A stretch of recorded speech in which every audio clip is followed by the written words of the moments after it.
Hello everyone, नमस्कार। क्या हाल है बच्चा? गुड्डू, कल्पना, अनमोल, दीपिका, सीमा, राहुल, छवि, किरण, अंजनी, अमिता, प्रतिष्ठा, मेष।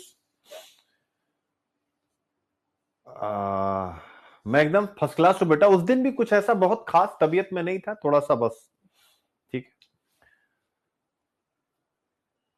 बहुत बढ़िया। ठीक है, बहुत बढ़िया। चलो शुरू करें। आज बहुत ज्यादा टॉपिक है, तो आज मैं खुद थक गया था। सुबह 8 बजे से आज मैंने कंटेंट बनाना शुरू किया, 11 बज गया मुझे। यानी एडिटोरियल बनाते, फिर टीम को सब भेजता गया, एक एक बना करते 3 घंटा मुझे लगा। और उसके बाद पीडीएफ और ये सब पीपीटी बन के अभी अभी मुझे 1 मिनट पहले मिली है। तो आप समझ सकते हैं बहुत ज्यादा टॉपिक है। चलिए स्टार्ट करते हैं। तो बिहार पीसीएस का तो खैर सिस्टम चल ही रहा है, तो जो बच्चे जुड़ना चाहें वो जुड़ सकते हैं अभी भी। अगर बिहार पीसीएस में किसी को लग रहा हो कि थोड़ा बहुत उनमें कमी रह जा रही है, तो आकर के जरूर जुड़ लेंगे। तो आज क्या क्या टॉपिक है मेरे प्यारे बच्चों? ओ गॉड, ये क्या, मैंने कौन सी फाइल डाउनलोड कर ली?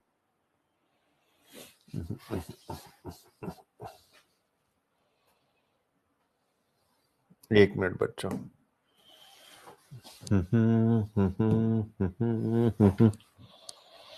गड़बड़ फाइल मैंने डाउनलोड कर लिया। ये है आज की फाइल।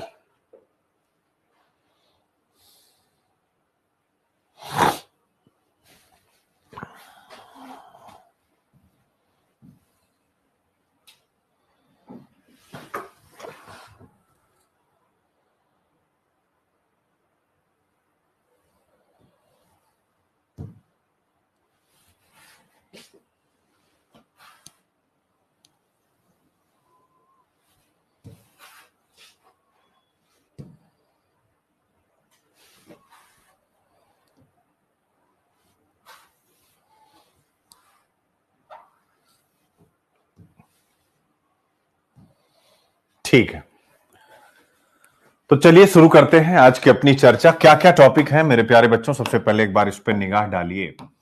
पहला टॉपिक यानी इंडियन इंडस्ट्रियल सिस्टम पर, भारतीय औद्योगिक व्यवस्था पर बातचीत करने जा रहे हैं। और ये बातचीत करने जा रहे हैं कि इनोवेशन की आवश्यकता इंडस्ट्रियल सेक्टर को क्यों है। प्रीलिम्स के लिए महत्वपूर्ण है, लेकिन उसके साथ साथ जीएस पेपर 1, गरीबी और विकासात्मक विषय, इसके साथ साथ ज्योग्राफी, जीएस पेपर 2 सरकारी नीतियां, जीएस पेपर 3 इकोनॉमी में यूनिट नंबर 8 औद्योगिक नीतियों से सीधे सीधे जुड़ी, और उसके बाद ए से, तो अंदर ही हम विस्तार से बातचीत करेंगे। फिर इसके बाद दूसरा टॉपिक हम पढ़ेंगे, जो अक्सर मैं आप लोगों से कहता रहता हूं कि भाई भारत को ग्लोबल स्किल कैपिटल बनना चाहिए, और पूरे देश में कैपिटल स्किल कैपिटल की स्थापना होनी चाहिए। आज देख सकते हैं वही विषय आया कि भारत, संपूर्ण विश्व में प्रतिभा की कमी है, भारत के लिए अवसर है, क्योंकि हमारे पास डेमोग्राफिक डिविडेंड है। जीएस पेपर 1, जीएस पेपर 1 में हम इसे ज्योग्राफी के साथ भी जोड़ सकेंगे, यानी मानवीय भूगोल में, इसके साथ सोसाइटी में जाएगा ही जाएगा। जीएस पेपर 2 सरकारी नीतियां, जीएस पेपर 3 आप इसे economy mobilisation of resources plus essay के साथ जोड़ करके देखेंगे। फिर आता है साम्राज्यवाद का नया युग, यानी नव साम्राज्यवाद। तो इस समय वर्तमान में जो विश्व व्यवस्था है, क्या वो नव साम्राज्यवाद की तरफ जा रही है? इसी विषय को लेकर के चर्चा, जो स्वाभाविक रूप से वर्ड हिस्ट्री के लिए तो है, लेकिन GS paper 1 history, GS paper 2 अंतरराष्ट्रीय संबंध यानी आईआर, विभिन्न राष्ट्रों की नीतियां, उनका देशों की जीडीपी पर इंपैक्ट, अंतरराष्ट्रीय नैतिकता, जीएस पेपर 4 एसे और प्रीलिम्स के लिए महत्वपूर्ण विषय। फिर इसके बाद हम लोग पढ़ेंगे 8 मार्च को, यानी महिला दिवस पर, प्रधानमंत्री नरेंद्र मोदी जी के जितने भी सोशल मीडिया अकाउंट है, वो सभी सोशल मीडिया अकाउंट का नेतृत्व प्रसिद्ध महिलाएं करेंगी। यानी मोदी जी का जो मोदी जी का जो ऐप है, वह महिलाएं उस दिन जो भी अपने अपने जीवन में किसी क्षेत्र में सफल हैं, वो उसका संचालन करेंगी। तो सोशल मीडिया का कितना बढ़िया कितना बढ़िया उपयोग प्रशासन में किया जा सकता है, नरेंद्र मोदी जी का एग्जाम्पल। महिला सशक्तिकरण इन सब विषयों के साथ जुड़ा हुआ है, जो GS paper 1, GS paper 2, GS paper 3, GS paper 4 और एसे के लिए महत्वपूर्ण है। फिर गैग ऑर्डर यानी रणबीर इलाहाबादिया के ऊपर जो सुप्रीम कोर्ट का डिसीजन है उसको गैग ऑर्डर कहा गया है। गैग ऑर्डर क्या है, इस विषय पर हम लोग बातचीत करने जा रहे हैं। जीएस पेपर 2 सुप्रीम कोर्ट की भूमिका, जो भी उन्होंने कहा है जीएस पेपर 4 एथिक्स ए से और प्रीलिम्स की निगाह से। ये अच्छा टॉपिक है, गैग ऑर्डर वगैरह समझाऊंगा। फिर इसके बाद आप देख सकते हैं प्रीलिम्स के लिए है, स्वास्थ्य मंत्रालय ने टेम्पेटाडोल, कैरिशोप्रोडोल युक्त दवाओं के निर्यात पर प्रतिबंध लगाया। ये कौन कौन से एलिमेंट्स हैं, प्रीलिम्स में आपसे क्वेश्चन बन सकता है। फिर इसके बाद नेसेसरी इन्फ्यूजन, ये भी प्रीलिम्स के लिए है। दूसरा, ट्रंप ने रूस के साथ ट्रांस अटलांटिक गठबंधन को हिला दिया, यूरोप सदमे में है, यानी ट्रंप की नीतियों पर फिर एक चर्चा। और मणिपुर में आप देख सकते हैं जो हिंसा हुई, जिस पर मैंने विस्तार से आप लोगों को कराया था। आज हम पढ़ेंगे कि अगर किसी भी राज्य में हिंसा है, विशेषकर मणिपुर का रेफरेंस, तो कैसे उसकी इकोनॉमी कमजोर होती है। जीएसटी कलेक्शन बहुत कम हुआ है, इन्फ्लेशन बहुत तेजी के साथ बढ़ा है, तो इसको मैं समझाऊंगा। यानी मणिपुर वाला मुद्दा जैसे बिहार पीसीएस या यूपी पीसीएस में मेंस में आता, चूंकि राष्ट्रपति शासन भी लगा है, तो ये सारे पॉइंट अगर आप लिखते हैं तो दूसरों के कंपेयर में आप ज्यादा नंबर प्राप्त करेंगे। फिर इसके बाद आता है यानी बिजनेस लाइन का आरबी बैक टू पॉलिसी पैरालिसिस, देख लीजिए, यानी पॉलिसी पैरालिसिस आज आपको समझाने जा रहा हूं। पॉलिसी पैरालिसिस, इंप्लीमेंटेशन पैरालिसिस, इस पर यूपीएससी एक निबंध पूछ चुका है। तो जीएस पेपर 2 पॉलिटी, सरकारी नीतियां, जीएस पेपर 3 इकोनॉमी, सीधा सीधा जीएस पेपर 4 एथिक्स, सरकारी संस्थानों में नैतिक चिंता और ऐसे की दृष्टि से महत्वपूर्ण विषय है। इसके बाद कंडेंस्ड मैटर क्या होते हैं, इसे हम प्रीलिम्स के लिए पढ़ेंगे, इस पर क्या रिसर्च हुआ है। और फिर उसके बाद हम लोग इंटेलेक्चुअल प्रॉपर्टी पर फिर से बातचीत करेंगे, बट ये जीएस पेपर 4 बिजनेस इथिक्स को ध्यान में रख करके बातचीत करेंगे, यानी व्यावसायिक नैतिकता को ध्यान में रखते हुए इस विषय पर बातचीत करेंगे। क्यों? क्योंकि यहां पर व्यावसायिक नैतिकता का, बिजनेस इथिक्स का इरोजन या क्षरण हो रहा है, इस विषय पर बातचीत करेंगे। बुलेट ट्रेन परियोजना में बाधा, तो भारत का जो अहमदाबाद और मुंबई बुलेट ट्रेन है, तो उसको लेकर के कुछ न्यूज है और उसके लिए जिम्मेदार जो संस्था, उस पर मैंने प्रीलिम्स का क्वेश्चन बनाया है, बड़ा अच्छा लगेगा आपको।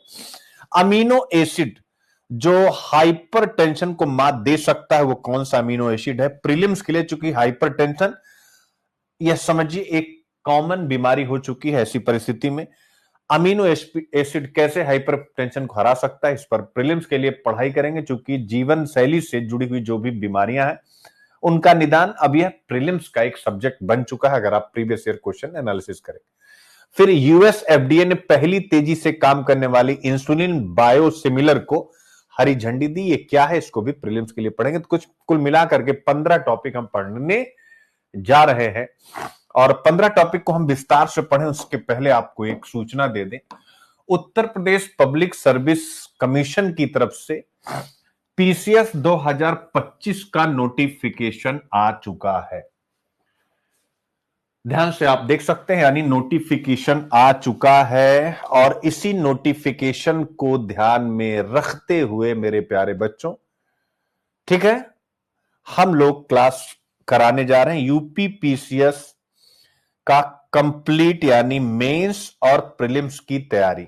जिनको भी यूपी पीसीएस पर फोकस होना है, ध्यान रखिएगा, वो जरूर अभी यानी हमारी टीम से कनेक्ट करना स्टार्ट कर देंगे। जिनको भी यूपीपीसीएस फोकस करना, आप कहेंगे सर हमको भी करना है, आप सब भी करना चाहेंगे, यानी जो आईएएस की तैयारी कर रहे हैं, करना चाहेंगे कि नहीं करना चाहेंगे, तो आपको टाइम मैनेज कैसे करना है कि 2026 में अटेम्प्ट भी करना और 25 में यूपीपीसीएस भी निकालना है। चूंकि अगर दोनों का मैनेजमेंट अच्छे से नहीं हुआ तो गड़बड़ हो जाएगी। इसलिए जिनको आईएएस भी देना है, पीसीएस भी देना है, तो आप सब के लिए हमने यानी अभी से ही, याद रखिएगा, क्लासेस का प्लान कर लिया है। 1 मार्च से ही हम लोग इसके बारे में आपके समक्ष, यानी हम लोग एक बेहतर प्लान लेकर के आएंगे। उसके पीछे रीजन है कि last date for receipt of examination fee in the bank and submission of online application 24 March 2025।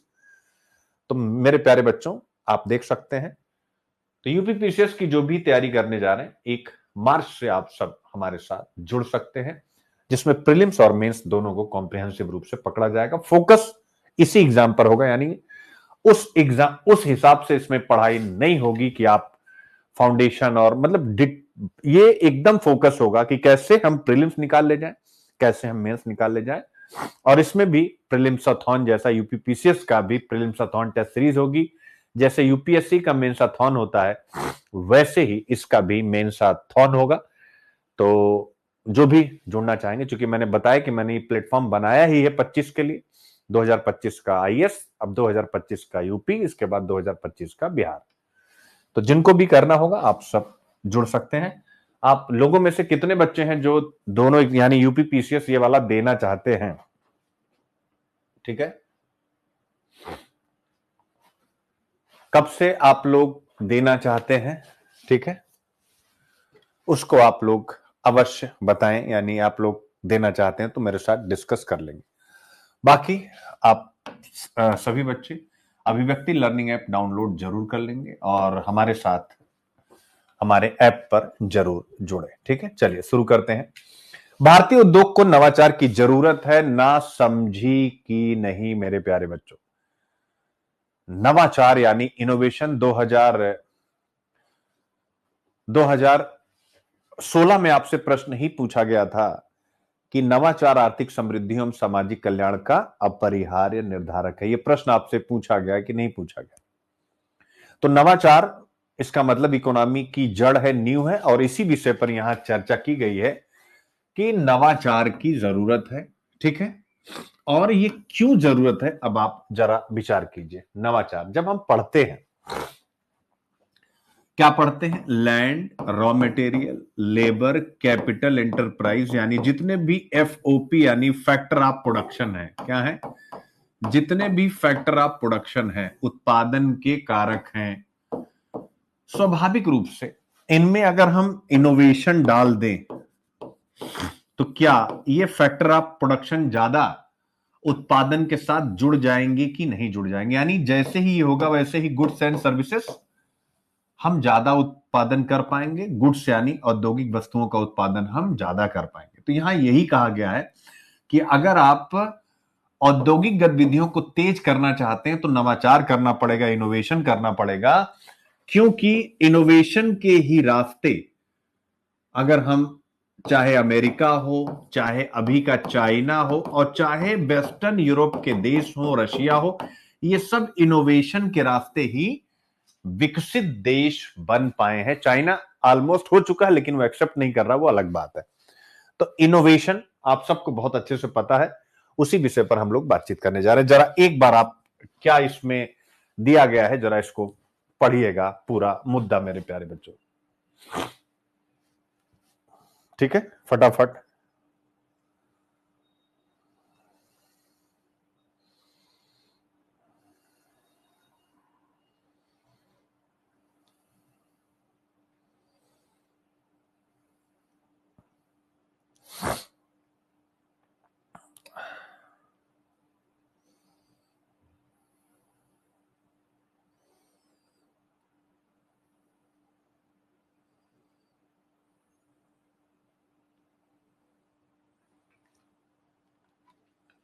समझ में आया बेटा?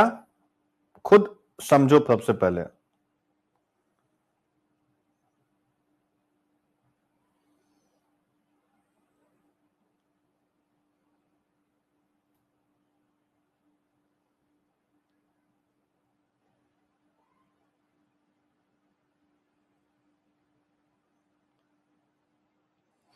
ठीक है बेटा, पॉइंट आप समझ गए हैं। अब हम लोग इसको फ्री हैंड लेक्चर के द्वारा समझने की कोशिश करते हैं। ठीक है, चलिए।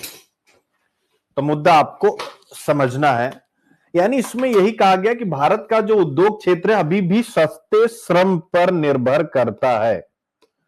क्या करता है? सस्ते श्रम पर निर्भर करता है। और जब वो सस्ते श्रम पर निर्भर करता है तो स्वाभाविक रूप से नवाचार और तकनीकी प्रगति में वो पिछड़ रहा है। क्या कर रहा है? नवाचार और तकनीकी प्रगति में पिछड़ रहा है। यही बात यहां पर डिस्कस की गई है। एक बार मैं पूरा मुद्दा समझा दूं जिससे कि आप सब लोग पूरा विषय बड़ी सरलता के साथ समझ जाएं। तो देखिए आप क्या कह रहा है, यानी सबसे बड़ी बात है अगर हम कहें कि यह विषय जो लिखा गया है वो क्यों लिखा गया है, तब आपको और अच्छे से समझ में आ जाएगा ये क्यों लिखा गया, वाई, यानी ये एडिटोरियल क्यों लिखा गया कि भारतीय उद्योग को नव प्रवर्तन की जरूरत है, ना समझ परिश्रम की नहीं। जरा समझिए, ये इसलिए लिखा गया क्योंकि भारत का उद्योग क्षेत्र अभी भी सस्ते श्रम पर, चीप लेबर पर ज्यादा निर्भर। इसका मतलब क्या होता है? इसका मतलब ये होता है कि भारतीय उद्योगपति क्या करते हैं, यानी श्रमिकों के द्वारा उत्पादन की प्रक्रिया को आगे बढ़ा रहे हैं, जबकि पश्चिम क्या है, पश्चिम तकनीक और नवाचार के बल पर उत्पादन की प्रक्रिया को आगे बढ़ा रहा है। चाहे चाइना हो, वो भी इसी पद्धति को अपना रहा है। तो यहां कहा गया कि हमको भी उस पद्धति को अपनाना चाहिए।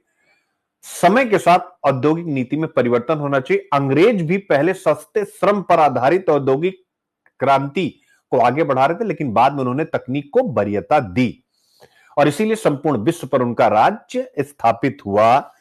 तो यहां पर यही कहा गया कि भारत का उद्योग क्षेत्र अभी भी सस्ते श्रम पर अधिक निर्भर करता है, यानी चीप लेबर पर, और इनोवेशन प्लस टेक्नोलॉजिकल एडवांसमेंट यानी नवाचार और तकनीकी प्रगति में पिछड़ रहा है। आगे सब विस्तार से लिखा गया आपको, ठीक है। विकसित देशों ने क्या किया है, सस्ते श्रम की बजाय उत्पादन और प्रबंधन में, याद रखिएगा, प्रोडक्शन में और मैनेजमेंट में, दोनों में इनोवेशन लाया है। नवाचार को अपनाकर ग्लोबल कॉम्पिटिटिवनेस में महत्वपूर्ण बढ़त प्राप्त की है, वैश्विक प्रतिस्पर्धा में महत्वपूर्ण बढ़त प्राप्त की, यानी उन्होंने अपना उत्पाद बेहतर बनाया है, उसके साथ साथ उसकी मार्केटिंग भी बहुत अच्छे से की है, याद रखेगा।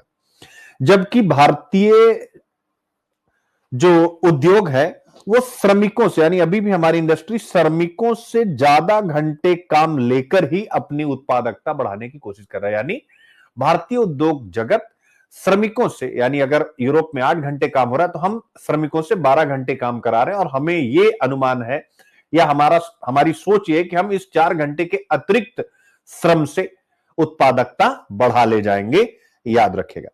यह रणनीति, कहा गया है इस एडिटोरियल में, लॉन्ग टर्म यानी दीर्घकालिक रूप से भारत के इंडस्ट्रियल ग्रोथ, औद्योगिक विकास और श्रमिकों के कल्याण दोनों के लिए हानिकारक होगी। फिर से किसके लिए? औद्योगिक विकास के लिए भी और श्रमिकों के कल्याण के लिए भी, क्योंकि श्रमिकों को अधिक काम करना पड़ रहा है, तो स्वाभाविक रूप से श्रमिकों के कल्याण का मुद्दा यहां पर जुड़ा हुआ है। आई होप आप यह विषय समझ गए हैं, ठीक है। यानी इसमें यह आपको समझना है कि भारत में कई उद्योग हैं, श्रमिकों को 10 से 12 घंटे तक, ये देखिए लंबे समय तक काम करना, 10 से 12 घंटे तक काम करना पड़ता है, और कई बार लगातार बिना ब्रेक के भी काम कराया जाता है। ये एक बहुत बड़ी चुनौती है। अब सबसे बड़ी बात है, उसके साथ इनका वेतन भी कम है और अनौपचारिक क्षेत्र में काम कर रहे हैं, यानी श्रमिकों का बड़ा हिस्सा अनौपचारिक क्षेत्र में काम करता है, जिसमें काम करने की स्थिति खराब है और श्रम कानूनों का पालन नहीं किया जाता। तो ये एक बहुत बड़ी समस्या जो यहां लिख दी गई। पीरियोडिक लेबर फोर्स सर्वे यानी आवधिक श्रम बल सर्वेक्षण का 2023 का इस एडिटोरियल में जिक्र करते हुए कहा गया है कि केवल, यानी भारत में अगर 100 श्रमिक हैं तो इनमें से केवल 21.7% श्रमिक नियमित वेतन वाली नौकरियों में है। ये वही स्वप्न है जो हमें सोने नहीं दे रहे, यानी केवल 21.7 जिनको मंथली वेतन मिल रहा है, बाकी मंथली वेतन वाले नहीं है। शेष श्रमिक यानी लगभग आप देख सकते हैं 79.3% जो हमारे हैं वो अनियमित कार्य करने वाले हैं या स्वरोजगार हैं, सेल्फ एम्प्लॉयड हैं। ये आपको ध्यान में रखना है। नियमित वेतन भोगी जो श्रमिक होते हैं, स्वाभाविक रूप से उनके पास उनका समय समय पर वेतन वृद्धि होती है, उनको सोशल सिक्योरिटी का लाभ मिलता है, जैसे बीमा, पेंशन, इस प्रकार की। तो जो नियमित वेतन भोगी श्रमिकों को ये लाभ मिलता है, इन सबको वो लाभ नहीं मिल पाता, इसीलिए यहां कहा गया कि श्रमिकों का शोषण होता है। और एक चीज और यहां पर बताया गया कि ये जो 21.7% बच्चों मजदूर है जो नियमित है, इनमें भी कई, यानी संख्या में काफी ज्यादा, उनको कॉन्ट्रैक्ट लेबरर के रूप में रखा जाता है। यानी भले वो फॉर्मल इकोनॉमी में काम कर रहे, नियमित वेतन, लेकिन वो कॉन्ट्रैक्ट लेबरर हैं जिनके पास समय समय पर वेतन वृद्धि, पेंशन या अन्य सामाजिक सुरक्षा सुविधाएं नहीं है। तो संभवतः यहां पर जो जिक्र है वो कि वर्तमान जो औद्योगिक स्ट्रक्चर है उत्पादन का, उसमें श्रमिकों का शोषण है और औद्योगिक रूप से भी हमारी गति पश्चिम के मुकाबले कमजोर है, क्योंकि हमारी स्ट्रेटजी काम के अधिक घंटे के द्वारा अपनी उत्पादकता को और उत्पादन क्षमता को बढ़ाना है। तो यानी भारत क्या कर रहा है बच्चों? सस्ते श्रम पर आधारित औद्योगिक गतिविधि को आगे बढ़ा रहा है, तकनीक और नवाचार को नहीं अपना रहा है या अपना रहा है तो पश्चिम के मुकाबले अत्यंत कम। आई होप मुद्दा आप समझ गए हैं। एक बार बताएं, पूरा मुद्दा समझ में आ गया है?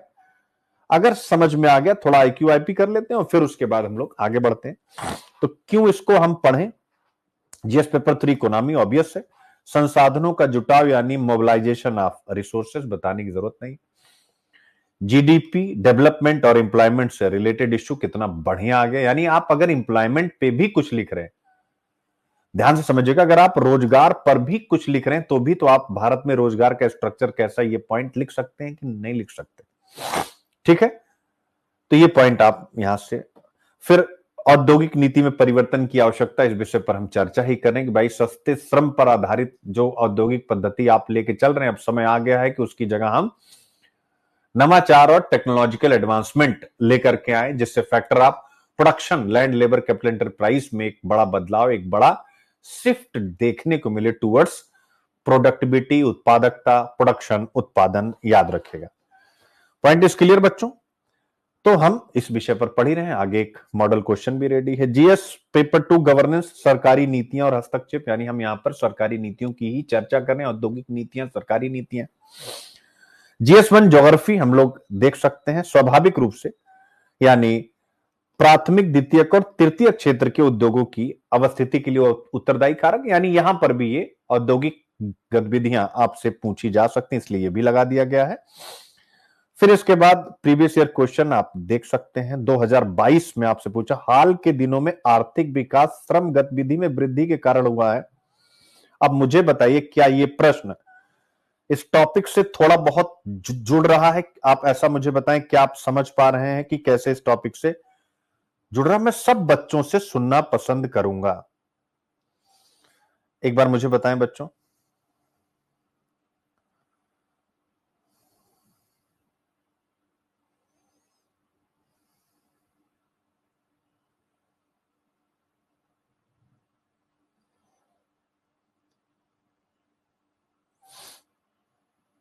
बोलो भाई, और जुड़ा है तो कैसे, ये भी बताओ भाई। हम लोगों को रिजल्ट की हिस्ट्री क्रिएट करनी है तो ऐसे ही चलेंगे, बातचीत के द्वारा, बिल्कुल, क्योंकि ऑनलाइन में बातचीत की सुविधा, ऑफलाइन में बातचीत की सुविधा नहीं है। ठीक है, अब मैं यहां पर समझाता हूं, जरा इस प्रश्न को एक बार आप देखिए। हाल के दिनों में आर्थिक विकास श्रम गतिविधि में वृद्धि के कारण हुआ है, इस कथन की व्याख्या करें। उस विकास पैटर्न का सुझाव दें जो श्रम उत्पादकता से समझौता किए बिना अधिक नौकरियों के सृजन को बढ़ावा देगा। मेरे प्यारे बच्चों, यह प्रश्न क्या कहता है? भारतीय उद्योगों की सस्ते श्रम पर निर्भरता, श्रमिक उत्पादकता और औद्योगिक विकास के विषय से सीधे जुड़ा हुआ, यानी इस प्रश्न से सीधे सीधे जुड़ा हुआ है। अब आप कहेंगे सर कैसे यह हमारे प्रश्न से जुड़ा, मतलब हमारे इस PYQ से जुड़ा हुआ है? जरा देखिएगा, नंबर 1, श्रम पर निर्भरता, यही तो कह रहा है ना, श्रम गतिविधि में वृद्धि के कारण, श्रम पर निर्भरता बनाम नवाचार आधारित विकास, यही तो हम लोग चर्चा कर रहे हैं एडिटोरियल में। इसलिए मैंने पहले बता दिया था, क्योंकि मुझे पता था कि पहला प्रश्न यहां पर जो लिखा हुआ, अगर मैं स्टार्टिंग में थोड़ा समझाऊंगा नहीं तो फिर आपको IQ IP कराते समय यह विषय बाउंसर की तरह जाएगा। तो श्रम पर निर्भरता बनाम नवाचार आधारित विकास, तो प्रश्न क्या कहता है मेरे प्यारे बच्चों? जरा ध्यान दीजिएगा, मैं इसी एरो में आता हूं। प्रश्न कहता है कि हाल के आर्थिक विकास का प्रमुख कारण लेबर एक्टिविटी, श्रम गतिविधि में वृद्धि है, लेकिन भारत में यह वृद्धि कैसे रही है? ज्यादा श्रम के घंटे, जो एडिटोरियल में डिस्कस किया गया, कम वेतन और अनौपचारिक श्रम के कारण हुई है, ना कि तकनीकी नवाचार और इनोवेशन के कारण। तो इस कथन की व्याख्या क्या आप कर पा रहे हैं कि आर्थिक विकास श्रम गतिविधि में वृद्धि के कारण हुआ? ठीक है। और फिर प्रश्न का दूसरा भाग, ये तो पहला भाग हो गया, इस प्रश्न का दूसरा भाग कह रहा उस विकास पैटर्न का सुझाव दे जो श्रम उत्पादकता से समझौता किए बिना ज्यादा रोजगार सृजन को बढ़ावा दे। तो ये प्रश्न का दूसरा भाग किस चीज की मांग करता है? ये मांग करता है कि एक ऐसा विकास का मॉडल सुझाइए जो अधिक नौकरियां पैदा करे लेकिन श्रम उत्पादकता से समझौता ना हो। तो मेरे प्यारे बच्चों, मेरे विश्लेषण के अनुसार जो आपने एडिटोरियल में पढ़ा है, इनोवेशन यानी तकनीकी नवाचार प्लस ऑटोमेशन को हम अपनाएं, पहला सुझाव मेरी तरफ से यह है, जिससे अधिक नौकरियां आए। ठीक है। श्रम सुधार और सामाजिक सुरक्षा को मजबूत करना। ठीक है। तो ये सारी चीजें पीएलआई और इस प्रकार की जितनी स्कीम है, मेक इन इंडिया वगैरह, स्किल इंडिया, वो आप यहां पर डाल देंगे। ठीक है। तो यह प्रश्न उसी समस्या को संबोधित करता है जो मैंने आपको स्टार्टिंग में डिस्कस किया कि क्या भारत का आर्थिक विकास सस्ते श्रम पर आधारित होगा या नवाचार और तकनीकी विकास की ओर बढ़ करके हम आर्थिक विकास को औद्योगिक विकास के माध्यम से साधेंगे। क्या हम केवल अधिक श्रमिकों को जोड़कर उत्पादन बढ़ा रहे हैं या वास्तव में हम प्रोडक्टिविटी में भी सुधार कर रहे हैं? ठीक है। तो आई होप आप समझ गए हैं, यह टॉपिक से पूरी तरीके से जुड़ा हुआ है। पॉइंट इज क्लियर बेटा? जुड़ा है कि नहीं देख सकते हैं। इसी प्रकार देखो, इसीलिए मैं कहता हूं कि जरूरी नहीं कि सारे पॉइंट आपको आने चाहिए। अब ये एडिटोरियल आपने पढ़ा, थोड़ा सा सोचा, 4-5 पॉइंट भी आपने लिख दिया और लोग नहीं लिख पाए, आपको नंबर मिल गया। इसीलिए जीएस पेपर 1 2 3 में आप देखोगे ज्यादा मार्क्स मिलते नहीं। टॉपर्स को छोड़ दिया जाए तो जीएस पेपर 1 2 3 बाउंस ही निकलता, आप सबको अच्छे से पता है। ठीक है। टॉपर मतलब टॉप 10 को छोड़ दिया जाए तो 1 2 3 में मार्क्स की कमी हमेशा रही। फिर आता है जिस समय हम भारत के जनसांख्यिकीय लाभांश यानी डेमोग्राफिक डिविडेंड, उसी समय हम रोजगार योग्यता की पतनशील दर। तो पतनशील दर क्यों? क्योंकि हम अपने लेबर फोर्स को इनोवेटिव नहीं बना रहे, तकनीकी ज्ञान में संपन्न नहीं बना रहे। तो इस प्रकार की चीजें आपसे पूछी जाती हैं, इसलिए आपको तैयार रहना चाहिए। ठीक है। बहुत से प्रश्न आते हैं जो मैंने यहां लगाए हैं कि ग्लोबलाइजेशन ने भारतीय अर्थव्यवस्था के औपचारिक क्षेत्र में रोजगार में किस प्रकार कमी लाई है। ठीक है। सामान्यतः देश कृषि से उद्योग और बाद में सेवाओं को अंतरित होते हैं, पर भारत सीधे ही कृषि से सेवाओं की ओर अंतरित हो गया। यानी इंडस्ट्रियल सेक्टर के बिना क्या भारत औद्योगिक विकास कर सकता है? तो स्वाभाविक है नहीं कर सकता। मेरा कहने का मतलब इस टाइप के प्रश्न लगातार आते रहते हैं, इसलिए यह एडिटोरियल अत्यंत महत्वपूर्ण हो जाता है। मेक इन इंडिया तभी सफल होगा जब श्रम सुधार हम करेंगे या हम बेहतर ढंग से स्किल इंडिया कार्यक्रम को डेवलप करेंगे, चूंकि तीनों एक दूसरे के कॉम्प्लीमेंट्री यानी पूरक हैं। तो जो भी नई चर्चा आती है वो आपसे यूपीएससी पूछता है। इनोवेशन क्या है? यह निबंध आया था 2016 में। 2016 में एक और प्रश्न आया था, भारत में बेरोजगारी की दर में वृद्धि, यह एक विसंगति है या आर्थिक सुधारों का परिणाम? तो इस प्रकार के टॉपिक हमारे लिए महत्वपूर्ण हो जाते हैं जिनको आप बेहतर ढंग से यूज करें। अब वही चीज यहां पर मेरे प्यारे बच्चों विस्तार से लिखी हुई एक बार आपके सामने सारी बातें मैं रखता हूं। नवाचार और प्रौद्योगिकी संचालित विकास को बढ़ावा देने के बजाय प्रतिस्पर्धात्मकता बनाए रखने के लिए सस्ते श्रम और शोषणकारी कार्य स्थितियों पर भारत का उद्योग निर्भर करता है। लंबे समय तक काम करने, कम वेतन और अनौपचारिक कार्य संरचना ने भारतीय श्रमिकों को अत्यधिक काम करने के लिए मजबूर किया है, लेकिन स्वाभाविक रूप से वे अनुत्पादक हैं, यानी उतना उत्पादन नहीं कर पा रहे हैं जितना होना चाहिए। हाल ही में पीरियोडिक लेबर फोर्स सर्वे से पता चलता है नियमित वेतन वाली नौकरियां केवल 21.7 भारतीय श्रमिकों के पास है। इनमें से लगभग आधे लोग इनफॉर्मल यानी कॉन्ट्रैक्ट पर काम करते हैं, जहां पर सामाजिक सुरक्षा या सवेतन अवकाश नहीं है। भारतीय श्रमिक औसतन प्रति सप्ताह इतने घंटे काम करते हैं जो अमेरिका के 38 घंटे, जापान के 36 घंटे की तुलना में बहुत अधिक है। ठीक है। तो यानी हम श्रम आधारित उत्पादन, याद रखिएगा, यहां कंफ्यूज मत होइएगा। हो सकता है कि आपके मन में यह पॉइंट आए, सर हमें तो लेबर इंटेंस इंडस्ट्री की आवश्यकता है जहां पर ज्यादा लोग काम कर सके, क्योंकि भारत में आबादी बहुत ज्यादा है, इसलिए उसे रोजगार अगर देना है तो इंडस्ट्रियल सेक्टर को लेबर इंटेंस बनाना होगा। तो आप बिल्कुल सही सोच रहे होंगे अगर ऐसा सोच रहे होंगे, लेकिन वह इस प्रश्न से संबंधित नहीं है, क्योंकि इस प्रश्न में यानी इस विषय में हम लोग क्या जिक्र कर रहे हैं कि लेबर इंटेंस इंडस्ट्री, यहां पर क्या कहा जाए कि लेबर से ज्यादा, यानी लेबर का एक्सप्लॉयटेशन मेथड हम अपना रहे हैं कि भाई श्रमिकों से हम 8 घंटे की बजाय 10 घंटे काम कराएंगे और उस 2 घंटे की बढ़त के द्वारा हम उत्पादन बढ़ा लेंगे, जो कि शोषणकारी हो जा रहा है अपने नेचर में। तो यहां पर मुद्दा बिल्कुल अलग है, याद रखिएगा। यानी हम पश्चिमी देशों से, जापान से अपने मजदूरों को ज्यादा काम करा रहे हैं, जबकि वो क्या कर रहे हैं, उन्होंने टेक्नोलॉजी बेस्ड एफिशिएंसी को, यानी तकनीक और नवाचार पर औद्योगिक संरचना को विकसित किया है।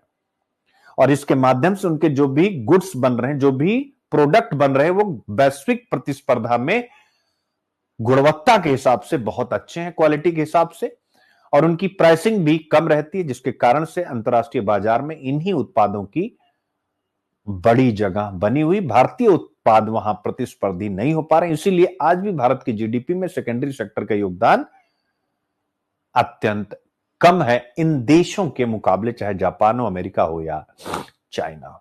आई होप मुद्दा आप समझ गए कि हम पूरे एडिटोरियल में बातचीत क्या करें। एक बार सब बच्चे कमेंट करके बताएं विषय क्या है, कि हम औद्योगिक उत्पादन की प्रक्रिया को श्रम आधारित लेके चल रहे हैं और पश्चिम तकनीक एवं नवाचार आधारित लेकर के चल रहा है।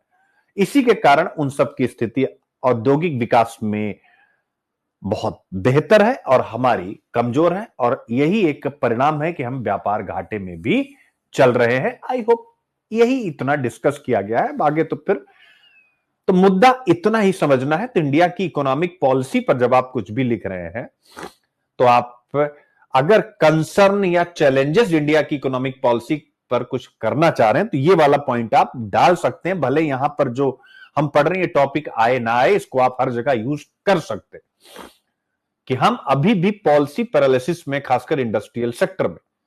और क्यों है आप बता दीजिए, वे सपने जो हमें सोने ना दें आप बता दीजिए, विजनरी डिसीजन क्या होगा जो इंट्यूशन एंड लॉजिक से आता है आप बता दीजिए कि भाई ये विजनरी डिसीजन होगा कि हम टेक्नोलॉजी और innovation based industrial growth model को अपनाएं।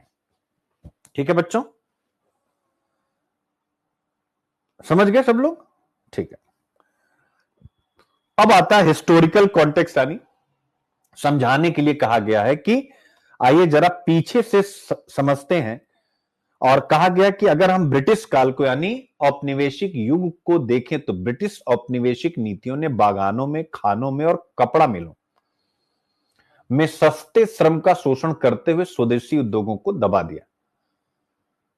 ठीक है, लेकिन ब्रिटेन में जब औद्योगिक क्रांति आई मेरे प्यारे बच्चों, तो उस समय क्या हुआ, लंबे कार्य घंटे एक आदर्श बने रहे। स्वतंत्रता के बाद की औद्योगिक नीतियां जो आ रही, उसमें भी इसी प्रकार की चीज बढ़ी है। पीरियोडिक लेबर फोर्स सर्वे इसका प्रमाण देता है, मैंने शुरुआत में ही आपको बता दिया। लेकिन पश्चिम क्या कर रहा है, पश्चिम इस मॉडल को नहीं अपना रहा है। यहां पर बताया गया कि हम लोग कितने कार्य कर, मतलब कितने घंटे काम कर रहे हैं। तो भारत के औद्योगिक विकास मॉडल में प्रमुख मुद्दे क्या क्या हैं आप देख सकते हैं। तो पहला मुद्दा आपके सामने आता है, over dependence on cheap labour instead of productivity growth, informalisation of workforce, stagnation in industrial competitiveness और large firm exploiting small scale enterprises. ये आप कमियां देख सकते हैं। तो ये मैंने आपको स्टार्टिंग में ही बता दिया। उत्पादकता वृद्धि के बजाय सस्ते श्रम पर निर्भरता ज्यादा है। कार्यबल का अनौपचारीकरण हो रहा है। औद्योगिक प्रतिस्पर्धा में स्थिरता है और बड़ी कंपनियां लघु उद्योगों का शोषण कर रही हैं। कमजोर घरेलू मांग और स्वाभाविक रूप से उसका आर्थिक नुकसान। फिर इस मॉडल का कंपेयर वैश्विक मानकों से किया गया है। तो आप देख सकते हैं जापान की इंडस्ट्रियल डेवलपमेंट स्ट्रेटजी क्या है, प्रति सप्ताह कार्य के घंटे क्या, उत्पादकता पर क्या फोकस, जरा देखिएगा। Japan, Germany, China, India. ठीक है बच्चों, समझ गए ना? बहुत डिटेल में जाने की आवश्यकता तो नहीं। तो स्वाभाविक है यहां यही कहा गया कि जो डेवलप्ड नेशन है वो वर्कर्स की एफिशिएंसी पर ध्यान देते हैं, इनोवेशन पर ध्यान देते हैं, जबकि इंडिया क्या कर रहा है, पुराने श्रम गहन मॉडलों पर आधारित है। चीन और वियतनाम ने अपने मैन्युफैक्चरिंग सेक्टर का मॉडर्नाइजेशन कर लिया है और भारत ऐसा नहीं कर पाया है, वो पीछे रह गया है। यही बात डिस्कस की गई है। तो भारत के लिए क्या करने की आवश्यकता है? जर्मनी का मित्तल स्टैंड मॉडल अपनाने की जरूरत है। आपको पता होगा इसका जिक्र किसने किया था? इसका जिक्र हमारे इकोनॉमिक सर्वे में 2023-24 के हमारे इकोनॉमिक एडवाइजर साहब ने भी किया था, आपको अगर याद हो तो। मतलब क्या है कि भारत को उन एमएसएमईज पर फोकस करना है जिनमें ज्यादा पोटेंशियल की संभावना है। एमएसएमई पर काम करके ही जर्मनी विकसित देश बना। तो यहां पर वो क्या कर रहा है, जापान से क्या सीखना है, और फिर बांग्लादेश के अपैरल सेक्टर से हमें क्या सीखना है, यही मॉडल हमें अपनाना है। इसको याद कर लीजिएगा कि भारत का औद्योगिक मॉडल क्या। फिर आता है भारत किस प्रकार नवाचार संचालित अर्थव्यवस्था की ओर अग्रसर हो सकता है, क्या क्या तरीके हैं। Invest in automation and technological upgradation. स्वाभाविक है भाई, सरकार को खर्च करना होगा, वही आरएनडी कहा गया है। चाइना अपनी जीडीपी का 2.2% खर्च करता है और हम खर्च करते हैं 0.7%। तो कहीं ना कहीं हम आरएनडी में पिछड़े हुए हैं, उसको हमें बड़ा करने की जरूरत है। इसके अलावा श्रम कानूनों को और मजबूत कीजिए जिससे श्रमिकों का शोषण ना हो, और जो भी काम है उनका औपचारिकरण कीजिए, यानी रजिस्ट्रेशन बेस्ड काम हो जिसका परिणाम क्या हो, यानी श्रमिकों के साथ न्याय हो सके। इसके अलावा एसएमईज को मजबूत कीजिए, यानी स्मॉल एंड मीडियम एंटरप्राइजेस को। इसके अलावा औद्योगिक नीतियों में रिफॉर्म लाइए। इसका मतलब, रिफॉर्म का मतलब कि हाई मैन्युफैक्चरिंग वैल्यू वाले प्रोडक्ट बनाइए, जैसे कि सेमीकंडक्टर हो गया, इलेक्ट्रॉनिक्स हो गया, ग्रीन टेक हो गया, जिसका आने वाला समय है। फिर इसके बाद वर्कर्स के स्किल डेवलपमेंट पर काम कीजिए। आपको ये आ गया। तो ये एक ऐसा टॉपिक आ गया जैसे जो बिहार और यूपी का मेंस लिखने जा रहे हैं, आप देख सकते हैं। यानी भारत के औद्योगिक विकास का एक मॉडल ही मैंने दे दिया। अगर आप जो मुद्दा है कि श्रमिकों का अधिक घंटा वो भूल जाए, तो भी भारत को कौन सा औद्योगिक मॉडल अपनाना चाहिए, भारत के औद्योगिक विकास के समक्ष क्या चुनौतियां, अगर आप इस प्रश्न का उत्तर लिख रहे हैं, यानी भूल जाइए मैंने क्या पढ़ा है। अगर आपसे प्रश्न पूछता भारतीय औद्योगिक विकास के समक्ष क्या चुनौतियां, तो आप लिखेंगे नहीं उसमें चुनौती नंबर 1, या भारत को क्या करना चाहिए। तो पहली चुनौती क्या, श्रमिक आधारित औद्योगिक उत्पादन व्यवस्था, लिखेंगे कि नहीं लिखेंगे। और पश्चिम क्यों आगे है वो भी आप लिखेंगे। और फिर क्या किया जाना चाहिए, वो सारे रास्ते आपको बता दिए, सभी देशों का मॉडल बता दिया गया, और फिर कुछ और भी रास्ते आपको बता दिए गए। ठीक है, फिर एक कंक्लूजन आ गया जिसको आप कर ही लेंगे मेरे बच्चों। ठीक है, अब ऑब्वियस है जीएस पेपर 3 इकोनॉमी और इंडस्ट्रियल डेवलपमेंट मैंने पहले ही बता दिया। जीएस पेपर 2 श्रम कानून और श्रमिक अधिकार, यानी जनसंख्या के अति संवेदनशील वर्गों के लिए। निबंध, भारतीय उद्योग को नवाचार की आवश्यकता है, सस्ते श्रम की नहीं। इस प्रकार के निबंध भी आपसे पूछे जा सकते हैं। ठीक है, तो ये सारी बात है। अब एडिशनल इनोवेटिव इनपुट बाय मी, यानी ये एडिटोरियल में नहीं था, तो स्वाभाविक है औद्योगिक विकास और नवाचार पे अगर आप पढ़ रहे हैं तो आपको पता होना चाहिए कि एक लिस्ट होनी चाहिए कि औद्योगिक विकास और नवाचार को बढ़ावा देने के लिए। अब एडिटोरियल में तो आलोचना कर दी गई, लेकिन एडिटोरियल में सरकार की उन नीतियों का जिक्र नहीं किया गया। चूंकि अखबार आपको पता है कोई लेफ्ट विंग होते हैं, कोई राइट विंग होते हैं, तो अपने आप को तो लेफ्ट विंग भी रहना है, राइट विंग भी रहना है एज अ यूपीएससी एस्पिरेंट। तो आप जब एडिटोरियल पढ़ेंगे तो उसमें सरकार की कहीं कोई प्रशंसा नहीं है, ठीक है ना, उनकी नीतियों का जिक्र नहीं है। तो स्वाभाविक रूप से ये इनपुट इसीलिए, चूंकि हम सिविल की तैयारी कर रहे हैं, तो हमारा आंसर और बैलेंस हो जाता है और यहीं पर ये पूरा टॉपिक सिमट जाता है। तो औद्योगिक विकास और नवाचार को बढ़ावा देने वाली पहल पीएलआई। अब बेटा क्या इसको पढ़ाने की जरूरत है, 1000 बार आप पढ़ चुके। इसका उद्देश्य क्या है, इसका इंपैक्ट क्या है। डिजिटल इंडिया और औद्योगिक डिजिटलीकरण, इसका उद्देश्य क्या है, इसका इंपैक्ट क्या है। मेक इन इंडिया, इसका उद्देश्य क्या है, इसका इंपैक्ट क्या है। यानी भारत की औद्योगिक नीति की समझिए मैंने पूरी चर्चा कर दी। Startup India, stand up India, उद्देश्य क्या है, इंपैक्ट क्या है। ठीक है, तो एक फिर श्रम सुधार, क्योंकि अभी आपने पीछे देखा था पीवाईक्यू में कहा गया था मेक इन इंडिया तभी सफल होगा जब लेबर रिफॉर्म भी होंगे। तो आप देख सकते हैं श्रम सुधार और श्रमिकों के कल्याण के लिए क्या योजनाएं चलाई जा रही। लेबर कोड 2020, उद्देश्य इसका क्या है, इंपैक्ट इसका क्या, आप देख सकते हो, यानी कितना बढ़िया कंटेंट। उद्देश्य क्या है, इंपैक्ट क्या है। प्रधानमंत्री श्रम योगी मानधन योजना, उद्देश्य क्या है, इंपैक्ट क्या है। यानी कोई कच्चा बच्चा हो वो भी इसको निपटा जाएगा। ई श्रम पोर्टल, उद्देश्य क्या है, इंपैक्ट क्या है। प्रधानमंत्री रोजगार सृजन कार्यक्रम पीएमईजीपी, उद्देश्य क्या है, इंपैक्ट क्या है। फिर तीसरा यानी लेबर रिफॉर्म, अभी आपने पढ़ा था ना, मेक इन इंडिया तभी सफल होगा जब लेबर रिफॉर्म करेंगे और स्किल इंडिया को आगे बढ़ाएंगे। तब स्किल, कौशल विकास और रोजगार सुधार से जुड़े इनिशिएटिव्स, प्रधानमंत्री कौशल विकास योजना, आप देख सकते हैं। सेम वही पैटर्न, उद्देश्य क्या है, प्रभाव क्या है। आत्मनिर्भर भारत अभियान, उद्देश्य क्या है, प्रभाव क्या है। समर्पित फ्रेट कॉरिडोर या डेडिकेटेड फ्रेट कॉरिडोर, उद्देश्य क्या है, प्रभाव क्या है, आप देख सकते हैं। पीएम गति शक्ति योजना, उद्देश्य क्या है और प्रभाव क्या, और फिर उसके बाद एक प्यारा सा निष्कर्ष आप यहां पर देख सकते हैं। ठीक है, इन सभी योजनाओं का सही और प्रभावी क्रियान्वयन ही भारत को सस्ते श्रम प्रधान अर्थव्यवस्था से नवाचार प्रधान औद्योगिक शक्ति में बदलने का मार्ग प्रशस्त करेगा। जरा आखिरी लाइन इसको आप एक बार रीडिंग मारिए और बताइए मजा आ गया कि नहीं आ गया।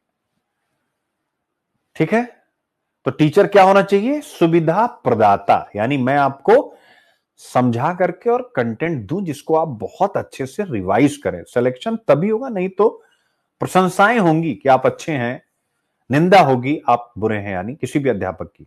जैसे बच्चे कह देते ना यूट्यूब पर, अब तो आप में वो दम नहीं रहा। ठीक है, लेकिन जिस तरीके से 25 में झंडा गड़ेगा रिजल्ट का ना, ये आप सबको भी पता है कि प्रीलिम्साथॉन के द्वारा जो गेम मैंने बना दिया है ना, बहुत बुरी स्थिति होगी तो ही शायद हम लोग इस बार घुसेंगे, अदरवाइज तो 25 तो अपना है, ये फिक्स है। 26 भी अपना है, लेकिन 25 पे। जितेंद्र चौधरी ये मेंस लिख रहे हैं, कह रहे हैं कि 4 क्वेश्चन क्लियर बीपीएससी का। बस बेटा यही चीज तो बस सीखना है।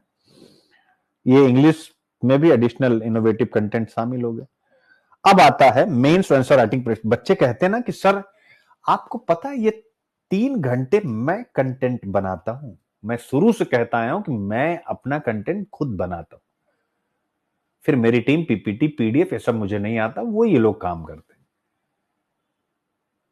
तो ये हिंदू केवल क्या ही मैं बोलूं, जब मैं कंटेंट बना रहा हूं तो बनाते ही समय मैं इतना इजी कर देता हूं कि मेरे बच्चों को कोई समस्या ही ना हो।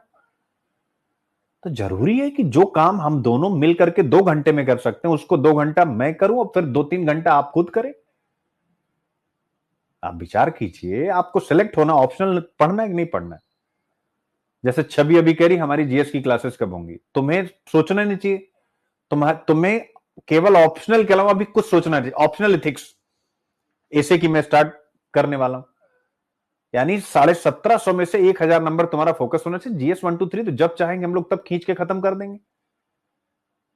केवल ऑप्शनल एक सब्जेक्ट प्रीलिम्स का और इथिक्स और ऐसे, दैट्स इट। इतनी बार पढ़ लो ऑप्शनल, इतनी बार पढ़ लो कि जीएस यूएस का कोई टेंशन ही ना रहे। कि जीएस 1 2 3 में आपको लगेगा कि आप बहुत मेहनत कर रहे हैं, आप फाड़ के रख देंगे, फड़ाता नहीं है वो। वहां पर हम गेम सेट करते हैं जीएस पेपर 1 2 3 में। इसका ये मतलब नहीं कि पढ़ेंगे नहीं, आप सब पढ़ चुके हैं। तो मेरा अपना ये मानना होता है कि बेटा स्ट्रेटजी ऐसी बनाओ कि एक बार में रैंक लगा लो। ठीक है, मार्केट वाली स्ट्रेटजी काम नहीं करेगी। सस्ते श्रम पर भारत की निर्भरता अल्पकालिक लाभ तो प्रदान करती, लेकिन दीर्घकालिक स्थिरता का अभाव रखती है। ठीक है, इसके बजाय नवाचार और तकनीकी विकास ही वास्तविक समाधान है। आलोचनात्मक रूप से जांच करें। India's reliance on cheap labor provides short-term benefits but lacks long-term sustainability. Instead, innovation and technological development are the real solutions. Critically examine. अब आ गया भैया introduction. Argument in favour of cheap labour dependence, challenges of over reliance on cheap labor, way forward moving towards innovation, और फिर conclusion. अब मुझे बताओ इस आंसर की आपको प्रैक्टिस करते समय, और मैं सभी बच्चों से पूछना चाहूंगा क्या कोई डाउट हो रहा है अभी कंटेंट में। एक बार सब लोग कमेंट कर दो, क्या कोई डाउट हो रहा है टॉपिक में। क्या ये सारी चीजें हम बार बार पढ़ नहीं रहे हैं, आप स्वयं बताएं। बताइए भाई, एक बच्चा भी अगर कमेंट करके कह दे कि सर अब के कंटेंट में डाउट हो रहा है। पहले डाउट रहा होगा, यानी जब स्टार्टिंग में पढ़ा था तो ऑब्वियस सोर्सेस नहीं थे और फिर उसको बनाना ये सब तामझाम। अब तो आप देख सकते हैं डाउट की जगह ही मैंने छोड़ चुकी। बनाते समय ही ना मैं घुसता रहता हूं, आपको अच्छे से पता है कि इनपुट पे काम पूरी टेक्नोलॉजी करती है, तो मैं घुसता रहता हूं, ये वाला नहीं, ये पॉइंट, ये ऐसा नहीं वैसा। एक भी बच्चे का देख रहे हो कोई डाउट आता ही नहीं एक तरफ से आ रहा। यानी अब पढ़ाई बहुत इजी हो चुकी, आपको केवल ऑप्शनल दबा करके जो 26 वाले एथिक्स ऐसे, और उसके बाद द हिंदू, पहले सब खा पी के पचाओ, जब ऑप्शनल तैयार हो जाए और फिर आप जीएस 1 2 3 पे आओ। ठीक है, और 25 वाले तो भैया बस रेडी रहो, इस बार तहलका ही काटेंगे। अब बेटा जैसे अगला टॉपिक, अच्छा यूपी पीसीएस का भाई नोटिफिकेशन आउट है, और आप लोग जो भी, यानी हम पूरा प्री मेंस अभी से ही 2025 का अलग, टोटल अलग यूपीएससी के साथ इसे मिक्स नहीं करेंगे, क्योंकि वहां का प्रीलिम्स का एग्जाम स्वाभाविक यूपीएससी के लेवल का नहीं है, थोड़ा उसका अलग लेवल है, तो पूरा अलग करेंगे। इसका टेस्ट सीरीज अलग होगा, इसका सब कुछ अलग होगा। तो इसलिए आप सब जिनको भी जुड़ना होगा जुड़ लेंगे। प्रतिभा की कमी वैश्विक चुनौती, भारत के लिए अवसर। अब आप देख लीजिए, संपूर्ण विश्व में भारत के जैसी डेमोग्राफिक डिविडेंड है, आप कहेंगे नहीं है, तो इसका मतलब संपूर्ण विश्व में युवा एवं कार्यशील आबादी अगर स्किल्ड हो उसकी डिमांड होगी। और कई बार हम लोग यह पढ़ चुके हैं कि भारत इस समय टैलेंट सप्लायर नाम से इकोनॉमी का एक नया सेगमेंट खड़ा कर सकता, उसके पास डेमोग्राफिक डिविडेंड इतना ज्यादा। यानी भारत अपने युवाओं को स्किल करे, उसके बाद संपूर्ण विश्व में उन्हें रोजगार के लिए भेजे, यानी वो स्वयं जाएंगे रोजगार के लिए, और इसके माध्यम से एक बड़ा रेमिटेंस प्राप्त करे, हमारा फॉरेक्स रिजर्व बड़ा करे, जो मैक्रो इकोनॉमिक स्टेबिलिटी का एक बहुत महत्वपूर्ण इंडिकेटर होता है। एक दूसरा, जब ये एनआरआई या जो भारत के लोग बाहर जाकर के काम करते हैं तो अपने परिवारों को वह बढ़ी हुई इनकम का बड़ा हिस्सा भेजते हैं, जिससे उनके परिवार, यानी इकोनॉमी में जिसे हम हाउस होल्ड सेक्टर कहते हैं, वो डिमांड करता है गुड्स एंड सर्विसेज की, और इसके माध्यम से फैक्टर ऑफ प्रोडक्शन चल पड़ता है और इकोनॉमी चल पड़ती है। आई होप आप इस विषय को समझ गए। हाँ रूपांजलि पाल, बिहार पीसीएस के लिए भी 100% लाएंगे, पहले यूपी का स्टार्ट हो जाए। तो प्रतिभा की कमी वैश्विक चुनौती, भारत के लिए अवसर। जरा एक बार यह मुद्दा देखिए और आप मुझे बताइए, क्या सभी बच्चे जो नए भी होंगे, जो फर्स्ट टाइम भी पढ़ रहे होंगे, जो मैंने बताया, क्या इससे ज्यादा इस एडिटोरियल में कुछ लिखा होगा केवल डेटा के अलावा? एक बार जरा पढ़िए आप। स्किल्ड लेबर की बात हो रही है।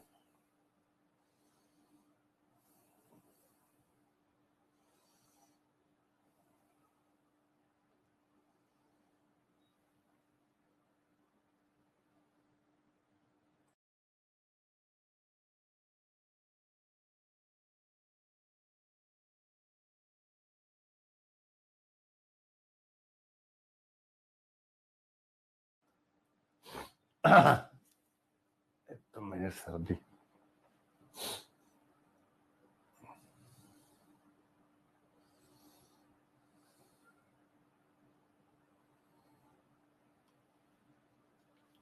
ठीक है। अब जैसा कि यहां लिखा हुआ है कि फ्री हैंड, अब इसको समझाते हैं बच्चों, मुद्दा आप समझ गए हैं, ठीक है।